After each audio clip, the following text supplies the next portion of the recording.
Good morning, everyone. Thanks for joining me here on the WITN First Alert Desk at 8 a.m. I'm Gigi Barnett. We're going to be joined by meteorologist Jim Howard in just a few moments. But happy Friday. We made it to the end of the week. Hope you all have had a good week so far. And, hopefully you ended off really strong. We've got the weekend to look forward to. Jim's going to talk about some of the rain chances that we may be seeing throughout the weekend. But today is another great day out there. We're seeing those 70-degree temperatures, maybe getting close to 80 in some areas. So Jim's going to talk about all of that in a little bit.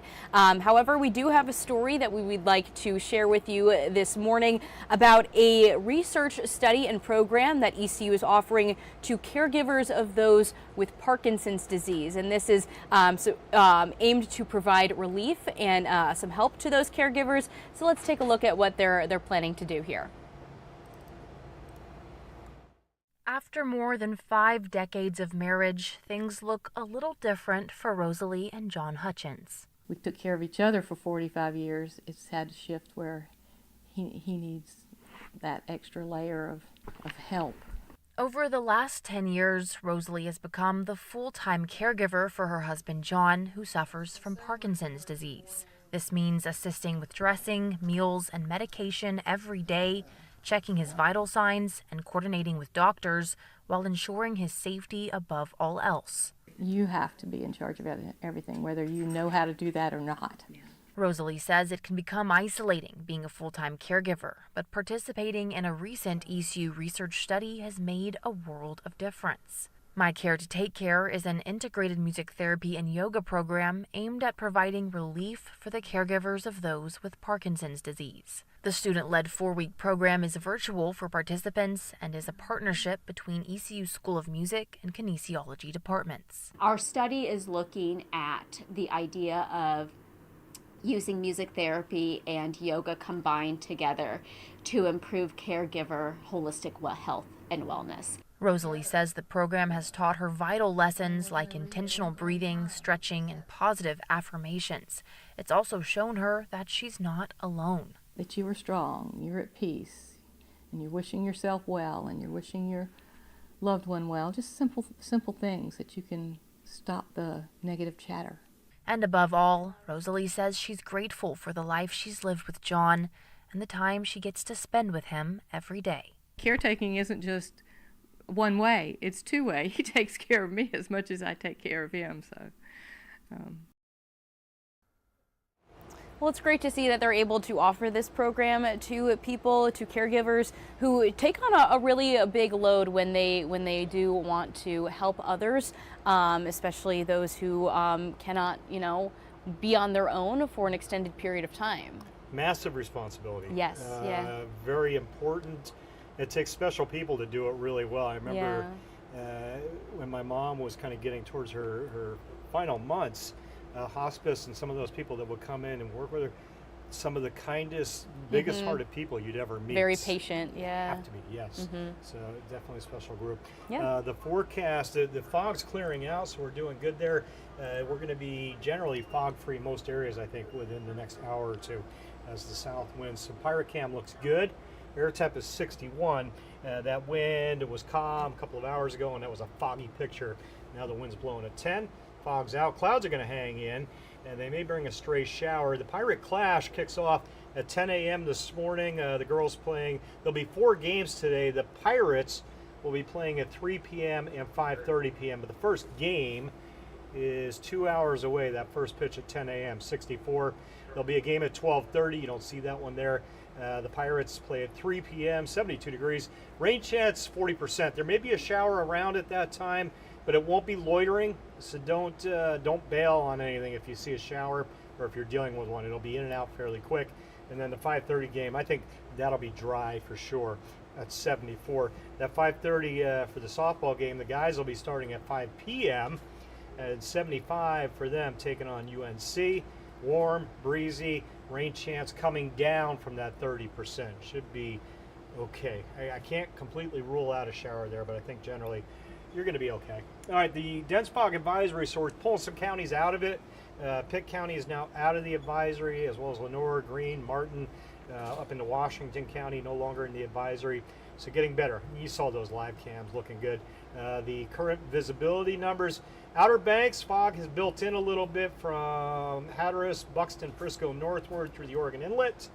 And then north of Highway 64, that fog is getting swept out as that southwest wind kicks in.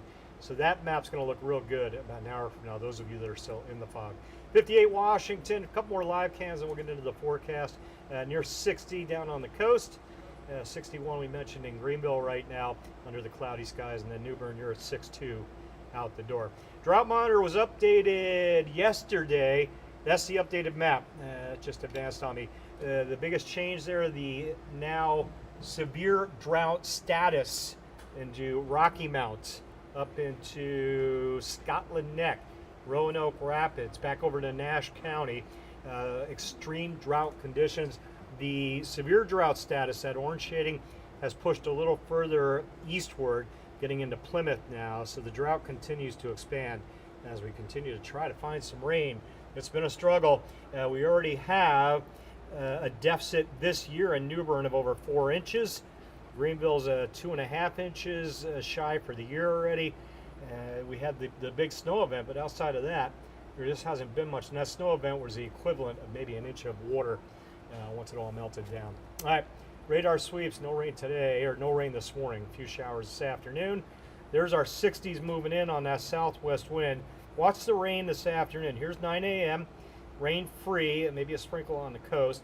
We'll put that into motion. So we get to lunchtime, early afternoon, and you can see that broken band of showers running from northeast to southwest.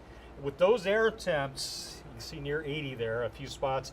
That's enough warmth, enough instability to maybe get a crackle of thunder with a shower or two. No severe weather. If you catch a shower, maybe a 1/4 of an inch, it's not going to hang around long. Moves in, moves out. That's why I think you'll be fine for the softball, baseball games. If they do get wet, it comes in and gets out within 20, 30 minutes. No worries. And nice numbers outside of those showers with those mid to upper 70s. Into the weekend, clouds, clouds, clouds. There'll likely be light raindrops on Saturday. Not seeing a lot on the model, but I think there will be a fair coverage of light raindrops, nuisance raindrops. Again, not easing any drought status, not filling any rain gauges, just dancing around and making for some wet roads here and there. That model I just showed you, that data shows very little rain. That may end up happening. Don't get mad at me if we end up dry most of the day, but I think most of us in and out of some light rain. And then Sunday, some heavier showers around, probably on and off through the day. And then Sunday evening, that chance for a few snowflakes. Northern counties, that's hanging on most of the models. Most of us won't see that, but as you get north of 64, sunset Sunday to midnight, a few snowflakes mixing in with the raindrops. And then it's all gone next week. Monday, Tuesday, 46, 48, highs in the 40s, lows in the 20s. But we'll bounce back to the 60s, it looks like, by Thursday, with another rain chance late next week. I can tell you what, these showers over the next few days, I'm not seeing more than an inch combined. Thursday, Friday, Saturday, Sunday, or excuse me, Friday, Saturday, Sunday. And that's, you know, not good news. We're going to get some rain. We need to get some good soakers in here. This won't be the event for that. That colder air over the weekend will hold into early next week. Okay, got it. So enjoy the day today. Yep. We do have those nice temperatures before things start to fall into this weekend and then into next week. Glad to hear that maybe some 60s next week. We'll see what happens in terms of, you know, all the weather patterns and everything. But the numbers are nice trending to up see. quickly now. That's good. Once we go from February into March, it's amazing how quickly, it won't be long before 70s are common. Great. In that 8-day, and then maybe another few more weeks, 80s start popping in there. So we're coming out of it. And I've said it many times, once we go to March, my brain starts shutting off the winter weather threat, and I start looking to the severe weather risk that's right around the corner, warmer air. We're getting there. Yep. All right. Well, thank you, Jim, for the update. And thank you all for joining us this morning. Hope you all have a wonderful weekend. Stay safe and stay dry if you catch any showers.